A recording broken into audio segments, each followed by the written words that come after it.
होता है सामने रखिए, ताकि मैं क्वेश्चन पढ़ूँ तो आप लोग भी क्या होता है क्वेश्चन को देखें, ताकि आपको क्लियर तरीके से समझ में आएंगे।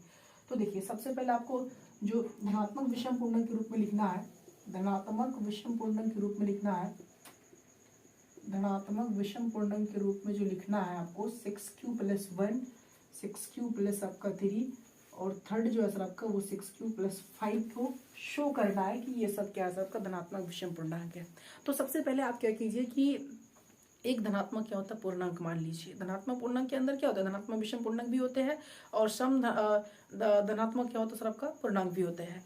तो सबसे पहले आप यहाँ पे क्या कीजिए, यहाँ पे आप मान लीजिए, माना कि ये कोई धनात्मक पूर्णांक है, ये कोई धनात्मक पूर्णांक है। चलिए यहाँ पे ये x मानिए, बेटर रहेगा क्योंकि नहीं, छोड़िए ये मानिए। तो यहाँ पे माना कि ये कोई क्या है आपका धनात्मक पूर्णांक है। आप यूक्लिड विभाजन का क्या होता है यहाँ पे यूज करेंगे, क्योंकि यहाँ पे जो देखिए जो आपको शो करना है धनात्मक विषम पूर्णांक जो शो करना है वो आपका क्या होता है सर आपका यूक्लिड विभाजन ही है। ओके, तो यहाँ पे अगर हम यूज करेंगे सर आपका तो सीधे तरीके पे लिखिए क्या होता है परिमेय। तो ए बराबर होता है सर आपका बी प्लस क्या होता है आर।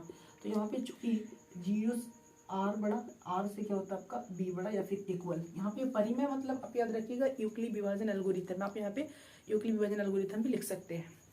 तो यहाँ पे जो आपका है सर, यहाँ पे ए कोई धनात्मक पूर्णांक है तो ए बराबर, अब यहाँ पे थोड़ा सा यहाँ पे जो देखिए 6q + 1 जो है, आप इन तीनों रूप को देख सकते हैं कि यहाँ पे q के साथ जो मल्टीपल है, q के साथ जो गुणा में है वो आपका क्या है सर आपका वो डिवाइजर है। तो यहाँ पे क्या है सर आपका 6q + क्या है सर आपका रिमाइंडर। यहाँ पे रिमाइंडर क्या है, तो 6q + क्या होता है सर आपका फर्स्ट टाइम है आपका सर 1, अगर सेकंड टाइम कहा जाए तो सर आपका 6q + क्या होता है आपका 3, तो आपका क्या होता है 6q + क्या है सर आपका 5 है। लेकिन आप यहाँ पे थोड़ा सा देखिए, यहाँ पे अगर ये तो 6q + क्या होता है 5 है, तो यहाँ पे देखिए अगर इस कंडीशन को थोड़ा सा ओपन करें तो 0 मतलब r का जो वैल्यू होगा रिमाइंडर 0 भी हो सकता है। और यहाँ पे देखिए ये वाला कंडीशन पे फोकस कीजिए कि r छोटा होगा b बड़ा होगा। तो यहाँ पे रिमाइंडर जो है सर आपका, यहाँ पे जो रिमाइंडर है वो आपका 5 है, लेकिन डिवाइजर क्या है बड़ा है, कंडीशन फॉलो कर रहा है। तो यहाँ पे पॉसिबल है कि कितने रिमाइंडर हो सकते हैं, एक तो पॉसिबल है ना। तो देखिए अगर रिमाइंडर यहाँ पे कितने हैं 5 है सर आपका, तो यहाँ पे डिवाइजर जो है आपका 6 बड़ा है। क्लियर। तो यानी यहाँ पे कह रहा है कि यहाँ पे डिवाइजर से रिमाइंडर छोटा हो सकता है। तो 5 के नीचे कितने क्या होता है सर आपका रिमाइंडर आएंगे। तो यहाँ पे पॉसिबल है कि 0 हो सकता है, पॉसिबल है आपका 1 हो सकता है, पॉसिबल है 2 हो सकता है, 3, 4 और आपका 5। क्लियर। तो ये आपके क्या होता है सर आपका संभावित क्या होता है सर आपका रिमाइंडर हो सकते हैं। तो अब यहाँ पे देखिए, चूंकि ये बराबर अगर कहा जाए सर आपका 6q + क्या होता है आपका 5, तो यहाँ पे रिमाइंडर जो होगा सर आपका संभावित शेषफल। तो अगर संभावित शेषफल की बात करें सर, तो वो आपका हो जाएगा r बराबर 0, 1, 2, 3 एंड 4 और 5। क्लियर। अब देखिए, अब यहाँ पे क्या कीजिए कि प्रत्येक रिमाइंडर को आपका 1 by 1 करके यहाँ पे रिमाइंडर में रखते जाइए, तो आपका पूर्णांक बनेंगे। तो यहाँ पे अगर हम रखें सर आपका चूंकि, तो पहला जो बनेगा सर आपका तो 6q + क्या होता है सर आपका 0 बनेगा। सेकंड जो बनेगा 6q + 1 बनेगा, 6q + 2, 6q + क्या होता है 3 एंड 6q + क्या होता है आपका 4, 6q + आपका 5। ये इतने रिमाइंडर क्या होता है सर आपका बन सकते हैं। तो अगर रिमाइंडर बनेंगे, ओके रिमाइंडर बनेगा, डिवाइड करेंगे, हाँ तो रिमाइंडर तो आपका क्या होता है सर आपका 5 तक बनेगा, क्योंकि डिवाइजर जो है सर आपका वो 6 है। और हमेशा डिवाइजर जो होगा सर आपका रिमाइंडर से मतलब बड़ा भी हो सकता है, बराबर भी हो सकता है। अगर बराबर अगर ले लिया जाए तो 6q + क्या होता है आपका सर 6 ले जाए। तो यहाँ पे हमने ए को कोई क्या माने थे, कोई पूर्णांक माने थे। तो ये आपका जितने भी क्या है ये पूर्णांक है सर। तो हमें क्या शो करना है, ये आपका यहाँ पे डिफाइंड नहीं है कि ये ऑड है, ठीक है, और ना ही यहाँ पे ये डिफाइंड है कि इवन है। तो हमें शो करना है क्या सर आपका ऑड शो करना है, कि हमें दिखाना है कि विषम धनात्मक पूर्णांक क्या क्या है। तो यहाँ पे जो इवन है सर, इवन वाला को लेस कर दीजिए, छोड़ दीजिए। तो यहाँ पे 6q जो है सर आपका वो इवन है, 6q + 2 जो है सर आपका इवन है, 6q + 4 जो है सर आपका वो इवन है, और 6q + 6 जो है सर आपका इवन है। तो आपका बचा क्या 6q + 1, 6q + 3, 6q + 5। तो आप यहाँ पे लिख सकते हैं अतः आप यहाँ पे लिख सकते हैं अतः 6 cube plus 1, 6 cube plus 3, 6 cube plus क्या होता है 5 के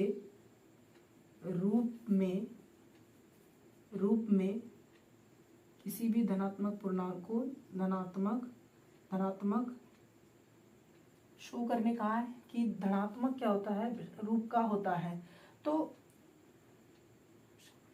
चलिए, तो यहाँ पे अतः 6 cube plus 1, 6 cube plus 3, 6 cube plus 5 के रूप में क्या होता है किसी धनात्मक विषम पूर्णांक को लिखा जा सकता है, धनात्मक विषम पूर्णांक को लिखा जा सकता है।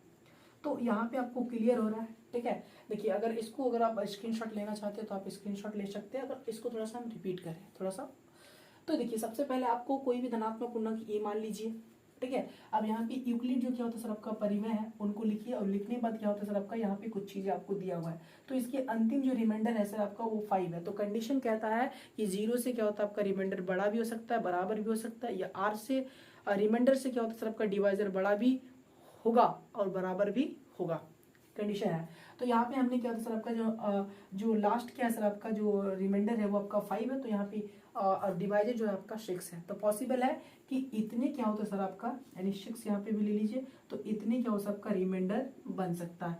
तो रिमाइंडर इतने बनेंगे सर, ओके। तो अगर हम पूर्णांक तैयार करें तो 6 क्यूब प्लस 0 से लेके 6 क्यूब प्लस 6 तक क्या होता है सर आपका पूर्णांक तैयार होगा। अब हमें शो करना है सर आपका धनात्मक विषम पूर्णांक को शो करना है, धनात्मक सम पूर्णांक को नहीं। तो देखिए यहाँ पे जो हमने इसको ए माने थे सर, तो यहाँ पे ये डिफाइंड नहीं है कि ओड है कि इवन है, क्लियर। तो हमें ये डिफाइन करना है कि हमें दिखाना है कि ओड है। तो जितने भी इवन है सर आपका उन पार्ट्स को छोड़ दीजिए और जितने भी ओड है उनको लिख दीजिए कि हम उनको धनात्मक विषम पूर्णांक के रूप में लिख सकते हैं। तो आई होप आपको ये भी समझ में आ रहा है। चलिए, अब थर्ड जो क्वेश्चन है उनको क्लियर करते हैं।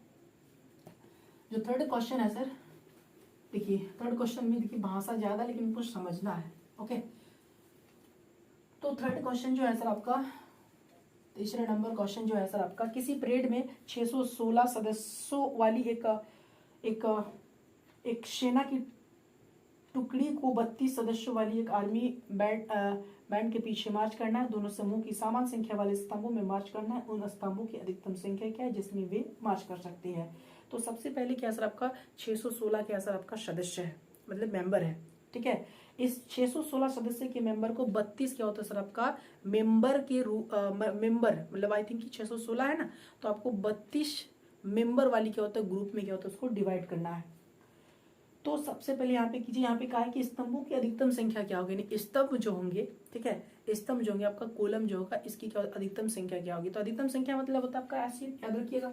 अधिकतम संख्या मतलब होता है आपका एससीए, यानी मैक्सिमम क्या होता है आपका नंबर, मतलब होता है सर आपका मैक्सिमम नंबर का मतलब होता है सर आपका एससीए। तो एससीए निकालेंगे यूक्लिड डिवीजन से। तो यहाँ पे 2 नंबर जो है सर आपका, देखिए यहाँ पे जो 2 नंबर है बड़ी संख्या जो है सर आपका उसको ए मान लीजिए 616, और यहाँ पे जो बी है सर आपका वो क्या है सर आपका 32, यानी डिवाइजर है।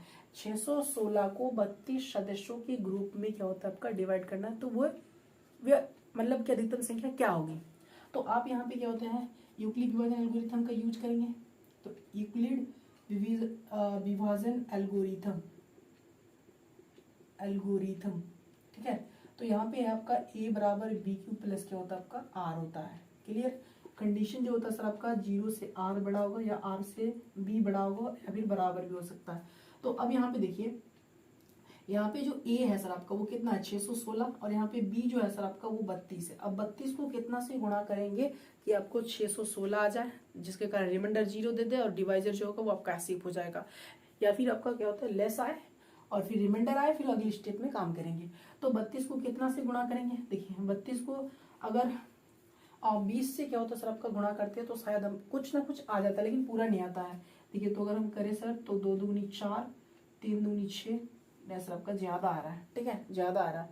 तो कितना से जाएंगे, तो आपका देखिए 32 क्या होता है सर आपका 19 से जाते हैं। तो 9 दूनी 18, कैरी में रहा 1, 3 9 27, 27 और 1 कितना होता है आपका 28, 2 1 2, और 3 एकम 3 तो 8 हो जाता है, 8 2 10 का 0, कैरी में रहा 1, 3 2 5 और एक कितना 6, तो 600 आपका 8 आया सर। लेकिन यहाँ पे डिविडेंड कितना है 616, तो यहाँ पे 608 चलेगा, कोई दिक्कत नहीं है।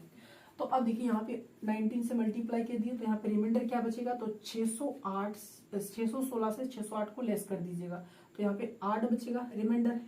तो देखिए जो पिछला एक इक्वेशन है उसका क्या होता है, डिवाइजर आपका क्या होता है, डिविडेंड बनेगा, तो 32 बराबर 8 गुणा, ओके 8 गुणे, अब 8 को कितनी कौन सी संख्या से गुणा करेंगे कि 32 आए, रिमाइंडर 0 मिल जाए, फिर 32 से कम आए, तो 8 चौकी आपको दिख रहा है कि 32 हो जाएगा, तो रिमाइंडर 0 मिल रहा है। तो अगर जब रिमाइंडर 0 आया तो इस इक्वेशन में जो एचसीएफ है, ठीक है, वही आपका क्या होगा 616, और 32 का क्या होता है सर आपका, 32 का क्या होता है सर आपका एचसीएफ होगा।